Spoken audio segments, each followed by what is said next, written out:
सोनीपत के रोहणा गांव से दिल दहलाने वाली घटना सामने आई है। दरअसल गांव का ही एक रिटायर्ड फौजी 13 अप्रैल से लापता था, जिसका शव उसकी ही दुकान के डिफ्रीजर में मिला है, जिसके बाद गांव में सनसनी का माहौल बन गया। सूचना पाकर मौके पर पहुंचे पुलिस ने शव को कब्जे में लेकर सोनीपत के नागरिक अस्पताल में भिजवा दिया, साथ ही मामले की जांच में जुट गई। उधर परिजनों ने रिटायर्ड फौजी की हत्या की आशंका जताई है। गांव रोहणा निवासी कुलदीप ने बताया कि उसका भाई 13 अप्रैल से लापता था। इस संबंध में 15 अप्रैल को वीरेंद्र की गुमशुदगी की शिकायत पुलिस को दी थी, जिसमें बताया कि 13 अप्रैल को घर से NH 334B के पास अपनी चाय की दुकान पर गया था। जब वह वापस घर नहीं लौटे तो वह उन्हें देखने के लिए दुकान पर गए।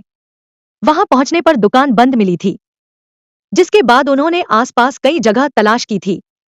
कोई सुराग नहीं मिलने पर उन्होंने पुलिस को शिकायत दी। पुलिस ने मृतक की पत्नी गीता की शिकायत पर अज्ञात पर उन्हें बंधक बनाकर रखने का मुकदमा दर्ज कर लिया था।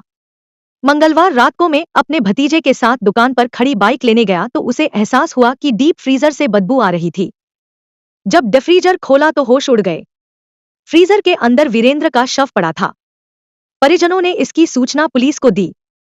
पुलिस का कहना है कि रिटायर्ड फौजी के लापता होने की शिकायत 15 अप्रैल को मिली थी, जो 13 अप्रैल से लापता था। पुलिस और परिजन उसकी तलाश कर रहे थे, जिसका शव फ्रिज के अंदर संदिग्ध हालत में मिला है। शव को कब्जे में लेकर नागरिक अस्पताल में भिजवाया है। घटना को लेकर प्राथमिक जांच में गला दबाकर हत्या किए जाने का अंदेशा जताया है। पोस्टमार्टम रिपोर्ट में मौत के असल कारणों की पुष्टि हो सकेगी। पुलिस कई पहलुओं पर मामले की जांच कर रही है। परिवार के लोगों ने भी कुछ लोगों पर हत्या का शक जताया है। सर जी, मेरा नाम कुलदीप है जी। कैसे क्या मामला था? सर, मेरा भाई घर से 13 तारीख को दुकान के लिए निकला था। वो फौज से रिटायरमेंट 2017 में आ लिया था। उसके बाद अपना दुकान कर रहा था चाय पानी की। तो 13 तारीख को हमने पता चला कि दुकान पर नहीं पहुँचा, लेकिन हमने अपने स्तर पर तलाश करने के बाद 15 तारीख को उसकी गुमशुदगी की रिपोर्ट दर्ज कराई थी। फिर हमने दुकान के अंदर जाकर देखा तो बदबू उठ रही थी। उसको किसी ने डीप फ्रीज के अंदर मार के डाल दी। फिर पुलिस को सूचना दी? हाँ जी, पुलिस को सूचना दी थी। पुलिस मौके पर आ गई थी। इसके पास कितने बच्चे हैं? सर, इसके 2 बच्चे हैं, एक लड़का एक लड़की।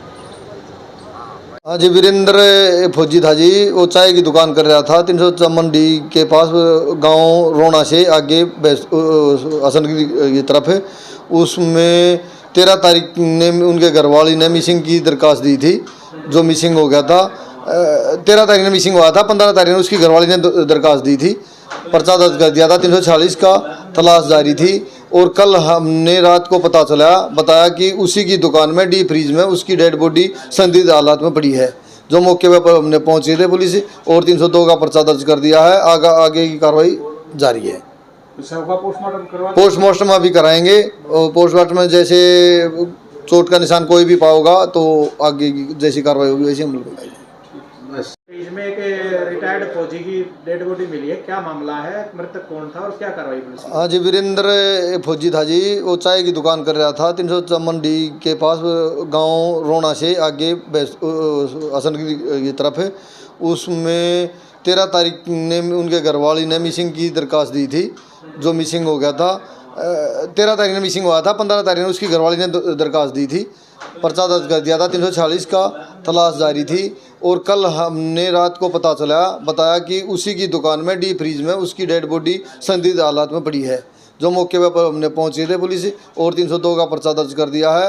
आगे की कार्रवाई जारी है। पोस्टमार्टम अभी कराएंगे। और पोस्टमार्टम में जैसे चोट का निशान कोई भी पाओगा तो आगे की जैसी कार्रवाई होगी वैसे हम लोग